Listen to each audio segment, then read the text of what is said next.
everyone, I'm Karen and welcome back to my channel. Today I want to do my January wrap up. Now 2016 has got off to quite a good start reading wise for me, so I have quite a lot to show you. First of all, I finished Ruinin Rising by Leigh Bardugo. This was in a buddy read with Lauren from Books, Tea and All Things Me, and this is the final book in the Grisha trilogy. I give this book 4 out of 5 stars. Now I really enjoyed it. I thought it was a really good conclusion to the trilogy, but I don't know why there wasn't a 5-star here.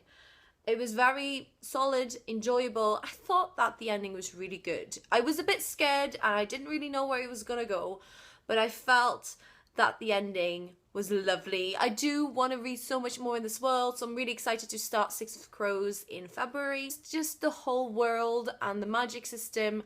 And I thought Alina was quite good as a main character, but I love Nikolai. He is still my favourite. The next book I read in January and finished is Truthwitch by Susan Dennard. Now this was a 5-star read for me, which will probably not come as a surprise to most of you. The world, the girls, the characters, the magic system, just everything about this book was what I really wanted from it. I just have to wait a year now to read the second book, Windwitch. Again, it was a really good start to the year. Plus I also got my US copy there, so yay, twinsies! Third book I read this year was These Broken Stars by Amie Kaufman and Meagan. Now I will be doing a review about this, but I gave this book 4 out of 5 stars. I really enjoyed it because I kind of got into it thinking it was going to be a romance, and then it kind of turned into a survival story, which I thought was great. I thought the romance was really well built up. Yeah, you kind of know, but then you know, it's quite a slow burn actually for being something that is a bit of a, oh my god, she's gorgeous and then we crash kind of story. I definitely want to continue with this trilogy and hopefully I'll get to read Illuminate really soon as well.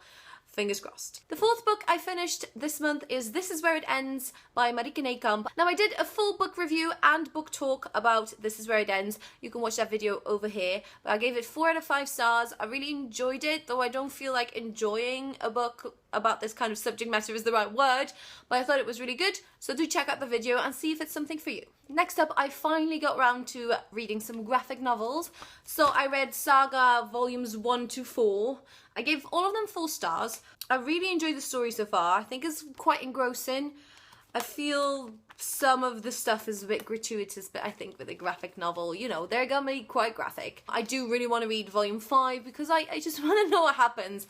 So I feel that these are quite addictive because they read really fast. I think I go through one of the volumes in about 45 minutes. Now the artwork is stunning. I love how it's divided up into chapters. So yeah, can't wait till I can get my hands on volume 5, which is the last one that has been released. And I also read Miss Marvel No Normal. Now this was not what I expected it to be. Now I had heard some things about the fact that the main character is of a culturally diverse background, and I really enjoyed it. I loved it. I loved how part of this graphic novel was about Kamala's like struggle about her own identity, whether she wanted to be seen as somebody else or whether she wanted Ms. Marvel to be herself but as a superhero. And so that struggle was so relatable, and I feel like it's something that we've all been through. We all think about how people perceive us and how we want to present ourselves to the world, and I felt that this graphic novel really dealt with that in such a cool way. And the last book I read in January of 2016 is Winter by Marissa Meyer.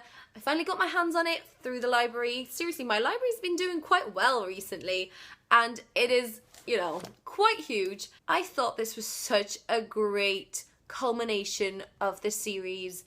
I am completely satisfied by the story, the way it was wrapped up. It's, again, like I said in my Truthwitch tag, I felt like Cinder was such a smooth read, and that kind of continued in the second and the third book, and it was the same here.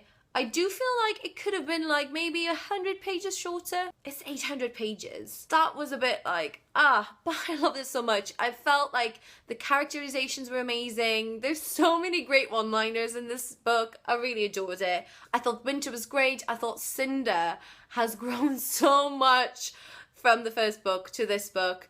All of them, seriously, every single one of the characters I adore. Even Levana, she's just such a great villain. And Amory just makes my skin crawl. Also the fact that he's called Amory makes me think of Amie in French, which is loving, and it's just, oh, it's like, no, please don't love me, please. 5 out of 5 stars for Winter by Marissa Meyer. just, yeah. It was grand. And next month, I don't have that much planned, but I do plan to buddy read Six of Crows by Leigh Bardugo with Lauren from Books and Tea and All Things Me. And we may maybe release our Grisha book tag upon the masses, so do keep an eye out for that. So that's it for today, guys. What were your favourite reads of January? Do let me know down below in the comments. Thank you so much for watching. Don't forget to subscribe, and I'll talk to you all very soon. Bye-bye.